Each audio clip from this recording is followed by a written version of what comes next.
Bismillahirrahmanirrahim. Assalamualaikum warahmatullahi wabarakatuh.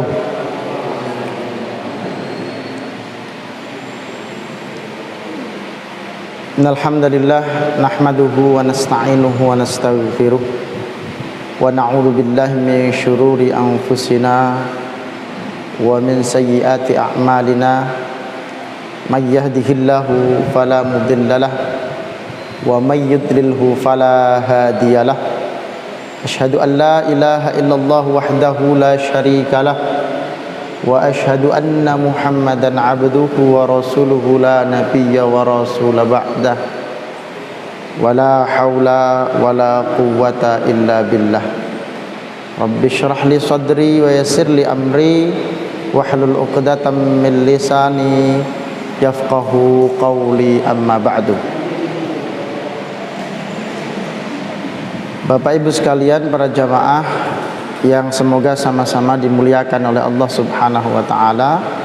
Alhamdulillah, kita bersyukur kepada Allah atas segala nikmat karunia yang Allah limpahkan kepada kita.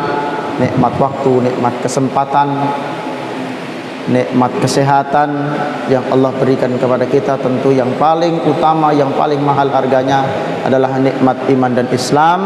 Semoga kita mampu menjaga nikmat iman dan Islam ini hingga akhir hayat kita. Kita hidup bersama iman dan mati dalam keadaan sebagai seorang yang beriman. Amin ya rabbal alamin. Kedua kalinya salawat dan salam tidak lupa kita aturkan kepada junjungan kita Nabiullah Muhammad sallallahu alaihi wasallam beserta kerabat, ahli bait beliau, para sahabat, dan semoga kita semua termasuk umatnya yang senantiasa istiqomah sehingga kelak berhak mendapatkan syafaat di yaumil qiyamah. Amin ya rabbal alamin. Jemaah yang dirahmati oleh Allah Subhanahu wa taala, kita akan melanjutkan kajian kita, mengambil faidah, mentadabburi wasiat-wasiat Rasulullah sallallahu alaihi wasallam di dalam hadis-hadis yang tersusun di dalam Kitabul Jami' min Bulughil Maram yang disusun oleh Al-Imam Ibnu Hajar Al-Asqalani rahimahullahu taala. Pada pertemuan yang lalu kita sudah membahas hadis yang terakhir dari bab yang pertama dalam Kitabul Jami'. Kitabul Jami' bab pertamanya adalah babul adab. Maka pada malam hari ini kita masuk pada bab yang selanjutnya, yakni babul birri wassilah. Bab tentang kebajikan dan silaturahim. Bab tentang kebaikan-kebaikan dan silaturahim. Hadis-hadis yang terkandung di dalam bab ini, hadis-hadis yang ada di dalam bab ini adalah hadis-hadis yang berkaitan dengan kebaikan-kebaikan dan silaturahim. Kalau diurutkan dari hadis yang ada di dalam bab adab kemarin, babul adab, kita urut dari nomor 1, maka hadis yang kita pelajari di dalam babul birri wasilah ini masuk hadis yang ke-17 dan 18 di dalam Kitabul Jami' ini.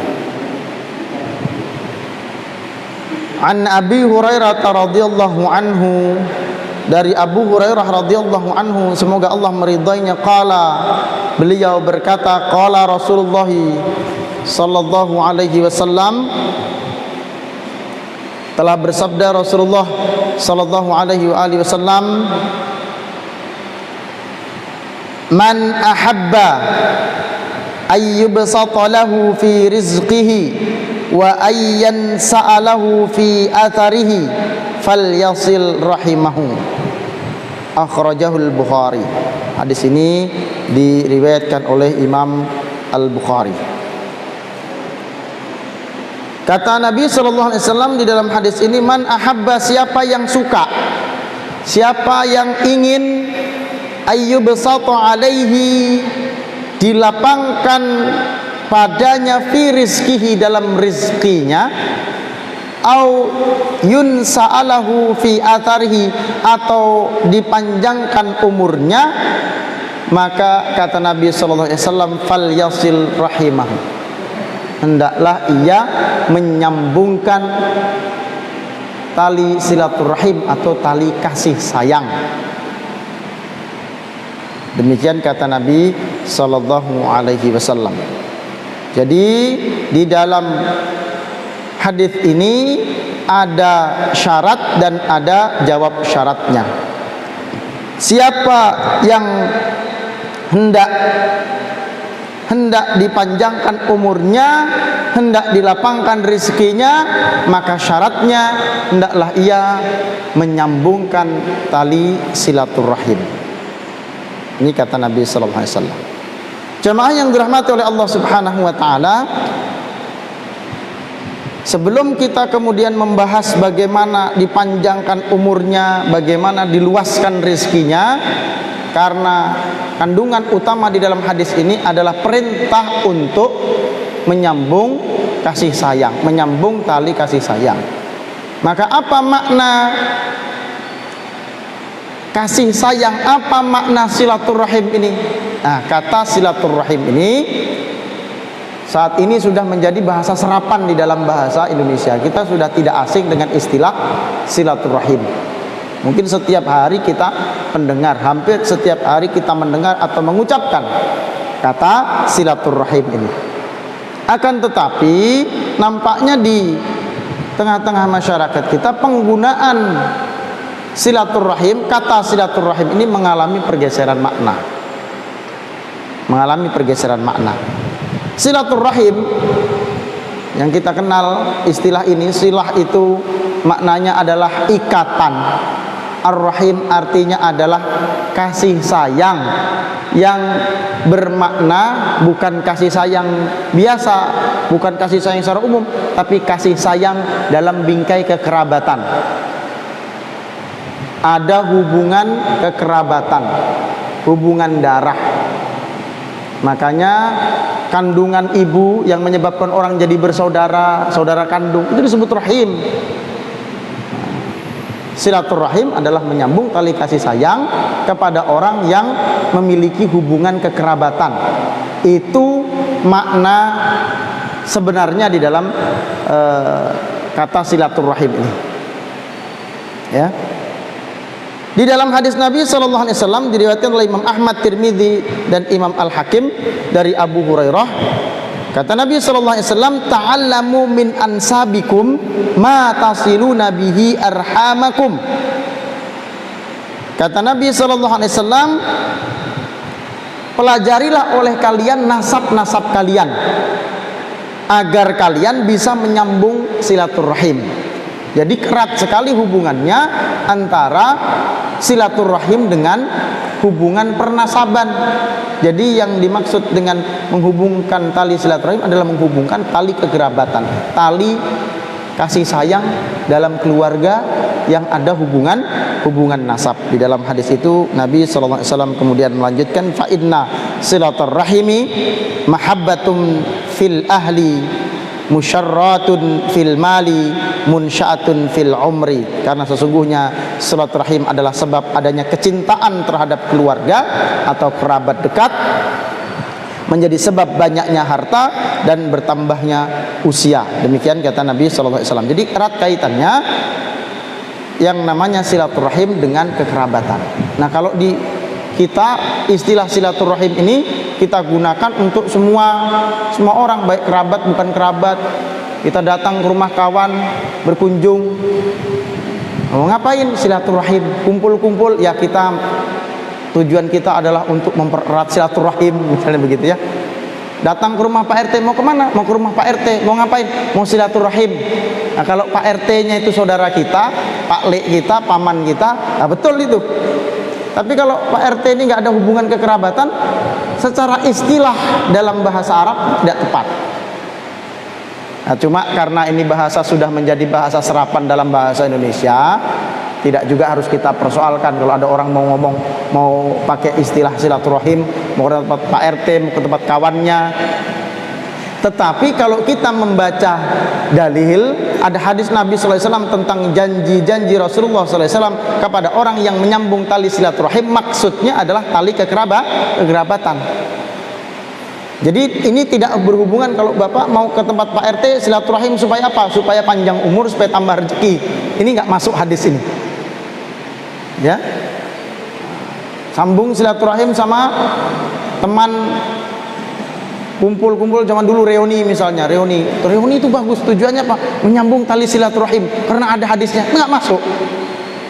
Ya, sambung silaturahim sama kawan, apalagi sama mantan misalnya, tidak ada hubungannya dalam hadis ini ada masuk. Jadi yang dimaksud dengan sambung silaturahim itu kepada kerabat yang ada hubungan pernasaban. Ya. Di dalam hadis yang lain Nabi SAW bersabda, ar-rahimu mu'allaqatun bil arsy taqulu man wasalani wasalahullahu wa man qata'ani qata'ahullahu. Ar-rahim itu tergantung di arasy-Nya Allah Subhanahu wa taala. Kemudian Allah Subhanahu wa taala mengatakan, Ar-Rahim itu mengatakan, barang siapa menyambungku maka Allah akan menyambungnya, dan barang siapa yang memutusku maka Allah akan memutus hubungan dengannya. Ini dalam hadis yang lain, muttafaqun alaih, sahih menurut Imam Bukhari dan Muslim. Jemaah yang dirahmati oleh Allah Subhanahu wa taala, demikian perhatiannya Islam ini kepada orang yang kemudian ada hubungan kekerabatan. Kalau antar seorang mukmin dengan mukmin yang lain saja diperintahkan kita untuk menjaga hubungan baik, untuk menjaga persaudaraan. Kalau antar mukmin dengan mukmin yang lain itu tetap diperintah kita berhubungan, tapi nggak masuk dalil silaturahim ini. Itu namanya silatul ukhwah. Karena di dalam Quran dikatakan innamal mu'minuna ikhwah. Hanya saja orang mukmin itu semua bersaudara. Mukmin satu dengan mukmin yang lain itu bersaudara. Hadis Nabi yang lain katakan kal jasadil wahid, seperti jasad yang satu. Seperti jasad yang satu. Kalau satu sakit, yang lain merasakan sakit. Kita punya teman baik, teman dekat. Ya, sesama mukmin, apalagi teman pengajian. Kalau dia sakit, wah kita kunjungi. Silatul ukhwah ini. Tapi jangan sampai kita dekat, kita perhatian sama kawan kita, teman sekolah kita, teman kerja kita, teman pengajian kita, tapi sama saudara yang ada hubungan kerabat dengan kita acuh. Jangan sampai itu terjadi. Karena memang biasanya tidak semua kerabat kita tuh setiap hari berhubungan dengan kita. Yang banyak berhubungan dengan kita kan biasanya teman kerja kita, setiap hari kita ketemu. Dengan kerabat belum tentu kita ketemu setiap hari, kan gitu. Kita punya kakak, punya adik, punya sepupu, punya paman, punya bibi, ya setiap hari kita ketemu. Bahkan kadangkala kita karena jauh rumahnya, jauh tempat tinggalnya, ketemu sama kerabat setahun sekali kalau lebaran. Itu pun kalau normal. Kalau lebarannya kena corona, nah ketemu kita. Paling banter video call kita. Ini corona udah mau 2 kali lebaran ini. Tahun lalu nggak silaturahim, tahun ini bisa nggak silaturahim lagi. Nah, sehingga kadangkala hubungan kita dengan teman kerja, hubungan kita dengan teman sekolah mungkin yang sering ketemu, ya, itu lebih erat. Kita kadang lebih peduli kepada teman-teman itu, sehingga kepada kerabat yang lain malah kadang nggak peduli. Nah, ini nggak boleh terjadi. Makanya diwanti-wanti betul oleh Islam. Nabi SAW mewanti-wanti betul untuk senantiasa menjaga ikatan silaturahim, ikatan persaudaraan ini jangan sampai kemudian terputus. Jangan sampai ini terputus. Nah, ini perhatikan betul. Nah, yang dimaksud dengan menyambung silaturahim di dalam hadis ini maksudnya adalah kalau yang namanya menyambung itu adalah sesuatu yang sudah terputus. Sesuatu terputus disambung. Terputus itu banyak hal. Bisa jadi karena ada perselisihan, terputus silaturahim. Bisa jadi karena tidak pernah jumpa, lama tidak jumpa, bisa terputus silaturahim. Walaupun sekarang alhamdulillah kita dimudahkan oleh teknologi yang jauh, jadi bisa merasa dekat, tiap hari kita bisa telepon. Atau bahkan kadangkala ada juga kerabat yang kita nggak kenal, mungkin kita tahu ini sepupu sekian kali itu masih ada hubungan kerabat. Sejak lahir kita nggak jumpa, misalnya nggak pernah jumpa, karena mungkin sepupu sekian kali itu masih kerabat dengan kita. Kita menyambung tali silaturahim dengan mereka yang ada kerabat itu, yang ada hubungan kerabat itu, masuk dalam hadis ini, dipanjangkan umurnya, diluaskan rezekinya. Karena ada kasus ini beberapa waktu yang lalu di dekat tempat tinggal saya, ada orang, anak muda kecelakaan di jalan, serempetan, wah, sampai urusan ke rumah sakit, sampai ke kantor polisi, panggillah orang tuanya untuk mengurus. Begitu sampai di rumah sakit, loh, ini yang kamu tabrak, ini sepupumu sendiri, dia nggak kenal rupanya, ya, rupanya nggak pernah jumpa, mungkin terpisah jauh tempat tinggalnya. Nah, sama saudara yang nggak pernah, yang lama, boleh dikatakan ini terputus silaturahim. Nah, maka masuk dalam hadis ini adalah menghubungkan kekerabatan. Kadangkala kita tanya sejarah sama orang tua kita. Nah, kita punya saudara siapa aja, ibu berapa saudara, bapak berapa saudara, bapak ibu tuh punya saudara berapa, punya anak berapa, di mana saja anaknya. Mungkin kita nggak pernah kunjungi, lama kita nggak jumpa, kita menjumpai mereka, mengunjungi mereka untuk menyambungkan sesuatu yang terputus. Nah, itu masuk ke dalam hadis ini. Nah, maka siapa tahu ada yang punya kebiasaan itu, punya menyusun silsilah. Kadang kami di keluarga itu suka membicarakan itu. Siapa saja sih saudara kita punya sepupu, sepupu ternyata punya anak, tinggal di mana, kita telusuri. Nah, paman kita punya anak di mana, punya saudara di mana, kita telusuri. Oh, ini si ini, oh, saya nggak pernah jumpa. Di mana rumahnya, kita cari kontaknya, kita temui, kita datangi. Itu bagian daripada silaturahim.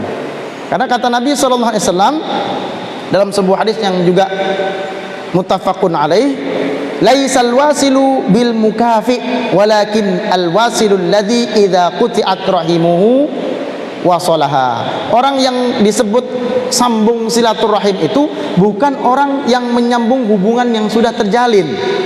Akan tetapi orang disebut sebagai orang yang menyambung silaturahim itu ialah orang yang menjalin kembali hubungan kekerabatan yang telah terputus. Jadi kalau kita kakak, adik, sepupu yang baik-baik saja hubungannya, kita datang ke sana, itu tidak disebut menyambung silaturahim. Ya, yang disebut menyambung, namanya menyambung sesuatu yang terputus. Kata Nabi, yang sudah putus itulah yang disambung. Tadi sebabnya putus mungkin bisa ada perselisihan. Siapa yang pernah mungkin berselisih sama saudara, jangan lama-lama.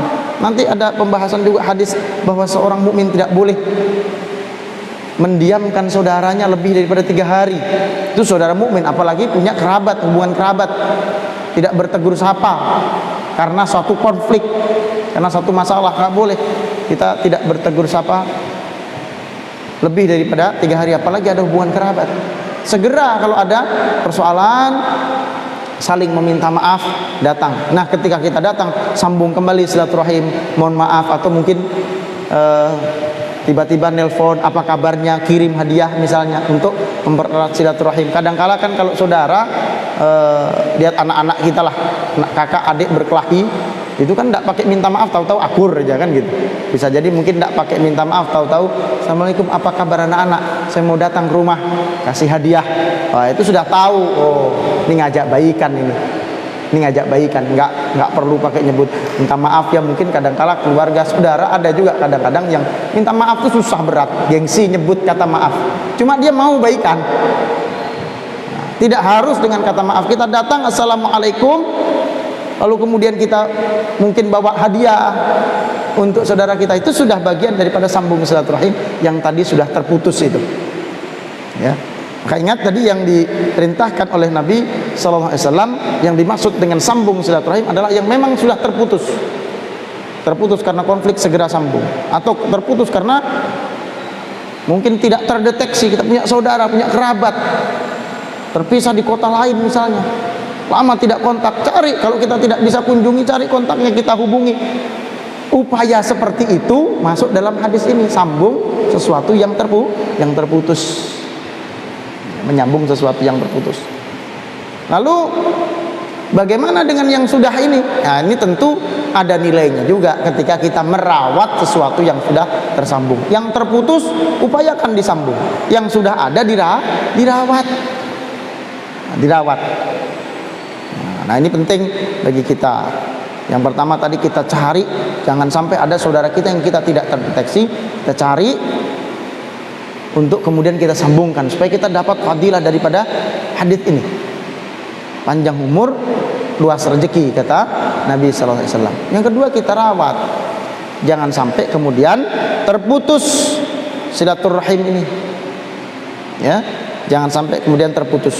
Nanti di hadis yang ke-18-nya akan disebutkan bagaimana orang yang memutus tali silaturahim. Bagaimana cara kita menghubungkan atau merawat, ya sebagaimana kita menyambung yang sudah putus tadi. Kita sering berkunjung, itu menyambung silaturahim.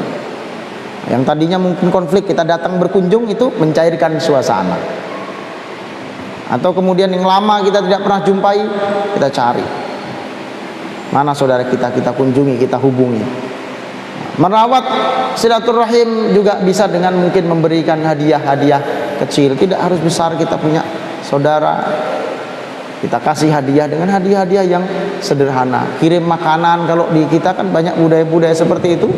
Kirim makanan itu bagian daripada merawat silaturahim. Membantu, tolong menolong. Jangan sampai tadi ya, kita bisa menolong orang lain yang bukan kerabat kita, cuma karena kita dekat, mungkin kita punya sahabat, biasanya begitu. Sahabat dekat karena dia sudah banyak menolong saya, banyak jasanya dalam pekerjaan saya, dialah yang tolong saya masukkan kerja. Tapi kita lupa sama saudara yang ada hubungan kerabat dengan kita. Jangan sampai itu terjadi. Nah, kerabat ini kalau kita kemudian lupakan, kita abaikan, maka itu bagian daripada memutus silaturahim. Nah, bahaya itu. Nah, janji Nabi SAW akan dilapangkan rizkinya dan dipanjangkan umurnya, kata Nabi SAW. Bagaimana umur kok bisa bertambah? Mungkin itu yang jadi pertanyaan buat kita. Kan umur itu sudah ditetapkan, termasuk rizki juga sudah ditetapkan oleh Allah Subhanahu Wa Taala rizkinya. Rizki orang itu pada dasarnya nggak bisa nambah berkurang, nggak bisa. Bahkan ada hadis Nabi Sallallahu Alaihi Wasallam yang mengatakan bahwa anak Adam itu kalau dia akan mati, anak Adam itu akan mati kalau sudah habis jatah rizkinya. Artinya nggak ada tambahan jatah rizki itu. Jatah rizki sudah dikasih sekian. Kalau habis memang jatah rizkinya, ya mati dia, wafatlah dia. Demikian juga umur. Di dalam Al-Quran dikatakan walikulli ummatin ajal, surah Al-A'raf ayat 34. Dan setiap umat, setiap orang itu mempunyai batas waktu, mempunyai ajal. Fa idza jaa ajaluhum la yastakhiruna sa'ah wa la yastaqdimun. Kalau sudah tiba ajalnya, mereka tidak akan bisa minta untuk ditunda dan tidak pula bisa minta untuk dipercepat walaupun sesaat.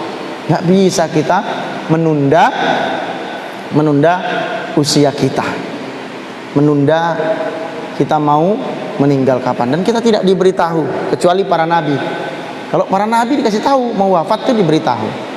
Bahkan Nabi diberitahu umurnya berapa, kapan dia akan wafat ada. Kalau kita nggak diberitahu, kita tidak bisa menunda. Jadi umur itu tidak bisa ditambah. Yang jatahnya orang 70 tahun selesai. Nggak bisa ditambah 70 tahun lebih sehari, bahkan 70 tahun lebih sejam saja tidak bisa ditambah berdasarkan ayat ini. Terus bagaimana hadis ini mengatakan bahwa kalau orang sambung silaturahim, dia tambah umurnya, ya bertambah panjang umurnya dan diluaskan rezekinya. Maka maksud daripada diluaskan rezekinya diluaskan rezekinya itu bukan jatah rezekinya bukan ditambah, akan tetapi keberkahan daripada rezeki itulah yang akan bertambah. Bisa jadi dimudahkan dia di dalam mendapatkan rezeki. Orang itu semua rezekinya sudah dijatah, sudah ditetapkan oleh Allah Subhanahu wa taala. Tapi ada orang yang ya dalam mendapatkan rezeki diberi kemudahan dalam mengambilnya. Tapi ada juga orang yang mendapatkan rezeki, mengambil jatah rezekinya itu susah jalannya. Jalannya susah. Berliku-liku, banyak ujiannya. Nah, dengan silaturahim itu dimudahkan kalau jumlahnya tidak bertambah. Terus apalagi yang bertambah? Keberkahannya. Nilai dari rezeki itu keberkahannya bertambah. Kebaikan yang bisa didapatkan dari rezeki itu bertambah. Orang punya rumah untuk tempat berteduh, tapi berkah. Ada tambahan lagi apa? Rumah itu bisa menjadi juga tempat untuk menuntut ilmu, tempat belajar. Itu berarti bertambah keberkahannya. Rumah itu bisa juga menolong orang, dipakai untuk menolong orang. Orang berteduh di rumah kita, orang mungkin meminta tolong di rumah kita, maka nilai dari rezeki berupa rumah ini bertambah. Tidak bertambah bentuk jumlah rezekinya secara kuantitas, tapi secara kualitas bertambah. Itu bertambah rezeki, dimudahkan jalannya, kemudian bertambah nilai kebaikan di dalam rezeki itu. Demikian juga umur, tidak bertambah panjangnya umur ini. Orang sudah 70 tahun kah itu 80 tahun sudah tidak bisa maju, tidak bisa mundur. Ada yang jatahnya cuma 20 tahun, ada yang jatahnya cuma 10 tahun, nggak bisa maju, nggak bisa mundur. Biar dokter kasih obat, mungkin ditemukan obat penyambung nyawa barangkali, mungkin nanti nggak bisa. Ada dokter memvonis, Pak, bapak ini gara-gara sakit ini sudah parah, umur bapak tinggal 10 hari aja lagi. Ya, ada tetangga kami, kawan kami juga, murid saya dulu juga, dia punya anak diuji ya Allah Subhanahu wa taala, anaknya kena penyakit tertentu. Kata dokter ketika diperiksa, ini harus setiap hari ada obat kontrol. Dokternya begini-begini. Dan ini usianya tidak panjang, saya lupa, pokoknya sekian tahun lah begitu. Akhirnya apa? Orang tuanya bukan juga orang kaya yang kemudian mampu berobat mungkin ke luar negeri dan sebagainya. Akhirnya dia obati, selain dengan obat dokter, dia obati dengan obat-obat herbal begitu ya. Justru gara-gara jarang ke dokter sampai sekarang hidup aja masih. Ya. Jadi dokter tadi memvonis, jangan-jangan nanti dokternya meninggal duluan, padahal dia sudah memvonis. Tak bisa manusia memvonis, wah kamu divonis sekian karena kanker. Ya, atau bisa jadi lebih cepat daripada perkiraan orang itu. Hakim begitu juga. Mentang-mentang berkuasa kasih hukuman mati, kamu divonis hukuman mati. Dan kalau begitu divonis, tak langsung meninggal. Yang memvonis bisa jadi meninggal duluan, bisa. Nggak bisa dimajukan, dimundurkan, tapi bisa bertambah nilai kebaikannya. Dan di dalam Al-Quran juga ini janji Allah Subhanahu wa taala, siapa yang beribadah pada malam Lailatul Qadar, maka dia mendapat kebaikan lebih daripada 1000 bulan. Ya. Khairum min alfi syahr, lebih baik daripada 1000 bulan. Dan ini merupakan salah satu keistimewaan umat Rasulullah sallallahu alaihi wasallam. Banyak amal-amal ibadah yang dilipat gandakan. Nah, siapa yang bisa hidup sampai 1000 bulan itu? Bayangkan. Ya. Kalau kemudian tiap hari dia mendapat, tiap tahun dia mendapat Lailatul Qadar, 10 tahun dia beribadah dalam Lailatul Qadar, 1000 bulan kali 10. Itu lebih baik, bukan sama. Satu hari dia ibadah pada masa itu lebih baik daripada 1000 bulan. Umurnya menjadi berkah, nilai kebaikannya menjadi lebih panjang. Siapa yang bisa kemudian sampai beribadah ratusan tahun, puluhan atau ratusan tahun, tapi dengan ibadah-ibadah tertentu bisa nilai ibadah itu panjang. Sama silaturahim ini juga nilainya panjang. Selain itu, apa makna daripada bertambah umur? Kalau kita lihat kalimatnya, ya, ayyun sa'alahu fi atharihi, ya. Yang dipanjangkan itu atharnya, bekasnya. Maksudnya apa? Ada orang yang sudah wafat tapi namanya sampai hari ini disebut-sebut terus, panjang usianya, ya. Karena apa? Karena kebaikannya. Kebaikan yang disebut. Orang disebut-sebut kebaikannya terus-menerus, itu panjang umurnya dalam kebaikan. Jangan sampai kita disebut-sebut nama kita terus-menerus tapi dalam keburukan. Nah, misal Fir'aun, Abu Jahal sering disebut-sebut tapi dalam keburukan. Ya. Namanya disebut-sebut juga. Nah, kalau kita sambung silaturahim dengan kerabat kita kita sudah wafat yang mengenang, Masya Allah, kumpul keluarga, sayangnya sudah tidak ada si ini, padahal si ini baik betul, diceritakan kebaikannya, bertambah berkah dari umurnya, bekas-bekas kebaikannya. Nah, itu orang yang dipanjangkan oleh Allah Subhanahu wa taala umurnya. Jangan sampai lalu kemudian gara-gara kita tidak baik perilaku kita semasa hidup, nah, dibicarakan terus-menerus tapi keburukannya. Ini ya. Jadi yang bertambah adalah tadi, kalau rizki itu dimudahkan jalannya oleh Allah Subhanahu wa taala, dapat rizkinya, mengambil jatah rizkinya dengan cara yang mudah. Kemudian bertambah nilai kebaikan di dalam rizkinya itu, bertambah keberkahannya. Begitu juga umurnya. Ada umur bertambah, orang bisa dimudahkan oleh Allah di dalam berbuat kebaikan dengan umurnya itu. Ya, ada orang sehari semalam 24 jam, semua orang tuh waktunya sama. Umurnya dalam sehari itu kan sama, 24 jam. Tapi beda-beda manfaatnya. Ada orang yang 24 jam itu banyak yang diurusnya. Ngurus umat, ngurus pekerjaan, ngurus anak, ngurus istri, terurus semua. Ada juga orang yang 24 jam ngurus diri sendiri aja nggak sanggup. Ya. Menghabiskan usianya dalam hal yang sia-sia. Ngurus diri sendiri aja nggak sanggup, bersihin diri sendiri aja nggak sanggup, memperbaiki diri sendiri aja nggak sanggup. Nah, beda kan, ada orang umur sehari banyak yang diurus, yang dijangkaunya banyak, yang dibantunya banyak. Nah, ini orang yang dipanjangkan umurnya oleh Allah Subhanahu wa taala, diberkahi umurnya. Itu diluaskan rezeki dan dipanjangkan umur. Kemudian hadis yang ke-18, hadis berikutnya, Nabi SAW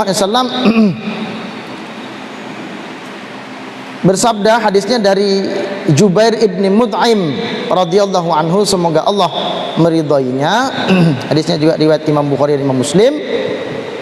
La yadkhulul jannata qati'un, tidak akan masuk surga orang yang memutus silaturahim. Kalau tidak masuk surga, di akhirat nanti tidak ada tempat kecuali surga dan neraka. Kalau tidak surga, ya berarti neraka tempatnya. Nabi katakan, la yadkhulul jannata qati'un, orang yang memutus silaturahim itu tempatnya di neraka. Nah, mungkin akan menjadi pertanyaan, kalau orang tidak masuk surga berarti tidak akan pernah masuk surga. Nah, ini perlu kemudian kita luruskan, ya. Memang hadis ini menunjukkan karena adanya ancaman neraka tadi, la yadkhulul jannata qati'un, tidak akan masuk surga, artinya dia akan masuk neraka, menunjukkan bahwa dosa memutus silaturahim adalah dosa besar. Namanya dosa besar, ingat, tidak bisa hanya dihapus dengan amal kebaikan-kebaikan atau dengan istighfar lisan saja. Harus dengan tobat yang sungguh-sungguh, dia istighfar, dia sholat, menangis, dia bertobat, dia tinggalkan, dia sambung lagi silaturahim. Itu cara tobatnya. Nggak bisa mutus silaturahim lalu kemudian kita istighfar, yang penting saya amal soleh yang baik, yang lainnya terus ini dosa ini akan terhapus. Nggak apa-apa saya ribut sama saudara saya, yang penting saya rajin sedekah untuk menghapuskan dosa saya. Ribut sama saudara saya, nggak bisa, karena ini termasuk dosa besar. Dosa besar tidak bisa hanya dihapus dengan kebaikan-kebaikan yang kita lakukan. Mesti ada taubat khusus terhadap dosa itu, ya. Tapi apakah dosa besar ini menyebabkan orang sama sekali tidak bisa masuk surga, kekal di dalam neraka? Nah, ini keyakinan Ahlussunnah wal Jamaah. Karena hadis-hadis semacam ini menjadi dalil bagi orang-orang Khawarij. Orang Khawarij itu keyakinan utamanya apa? Mereka menganggap orang yang melakukan dosa besar, para pelaku dosa besar itu kafir. Itu keyakinan orang Khawarij. Bergabunglah bersama gerakan Infak Peduli Dakwah. Hanya dengan mendonasikan dana Anda sebesar Rp50.000 setiap bulan, berarti Anda telah membantu syiar dakwah Islam hingga ke berbagai wilayah pedalaman Kalimantan Timur. Karena dakwah tak harus ceramah. Kirim SMS atau WA Anda, ketik GIP Dakwah, kirim ke 0811 586 1331.